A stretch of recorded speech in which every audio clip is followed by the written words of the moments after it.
Cinema రంగంలో ఆ నలుగురు అంటే ఆ 4 పేర్లే కనబడతాయి.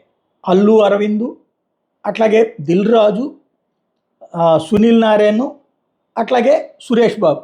థియేటర్లు దాదాపుగా 1500 థియేటర్ల వరకు 1000-1200 దాకా ఇలా నలుగురు చేతిలోనే. ఇప్పుడు మరి రూట్ మారిపోయింది. వీళ్ళు చెప్తున్నటువంటి పాయింట్ అల్లు అరవింద్ ఆ నలుగురిలో లేనన్నారు. అప్పుడు ఆ ముగ్గురు అవ్వాలి. ఇప్పుడు దిల్ రాజు ఆ నలుగురిలో నేను లేనంటున్నారు. అల్లు అరవింద్ ఏమో నాకు 10-15 థియేటర్లు ఉన్నాయంటే ఈయన 30 థియేటర్లు ఉన్నాయంటున్నారు. నారంగుకు కూడా కలిపితే కూడా 50కి మించి లేవంటున్నారు. అంటే ముగ్గురికి కలిపితే ఓ 100 థియేటర్లు మించి లేవంట. మరి 1300 థియేటర్లు 1400 థియేటర్లు అయినాయి అన్నీ సురేష్ బాబువే. ఏది నిజం? సినిమా రంగానికి సంబంధించిన ప్రముఖులే చెప్పాలి. ఇందులో బేసిక్గా ఆ నలుగురు వాళ్ళే డిస్ట్రిబ్యూటర్లు, వాళ్ళే నిర్మాతలు, వాళ్ళే ఇది ఎగ్జిబిటర్లు. ఇలా కావడం వలన ఈ వివాదం అంతా పతాక స్థాయికి చేరింది.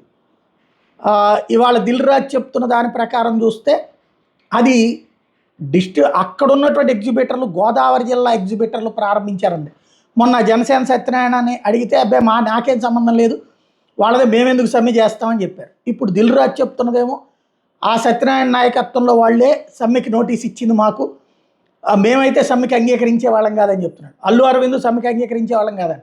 వీళ్ళందరూ పవన్ కళ్యాణ్కి విధేయత ప్రకటిస్తున్నారు, ప్రభుత్వానికి విధేయత ప్రకటిస్తున్నారు. ఆ నలుగురిలో మేము లేవంటున్నారు. ఇప్పుడు ఆ నలుగురు ఆ ఇద్దరు అయ్యారు. ఆ ఇద్దరిలో కూడా మళ్ళీ సునీల్ నారాయణకి సంబంధం లేదని ఈయన లెక్క చెప్పుకొస్తున్నారు.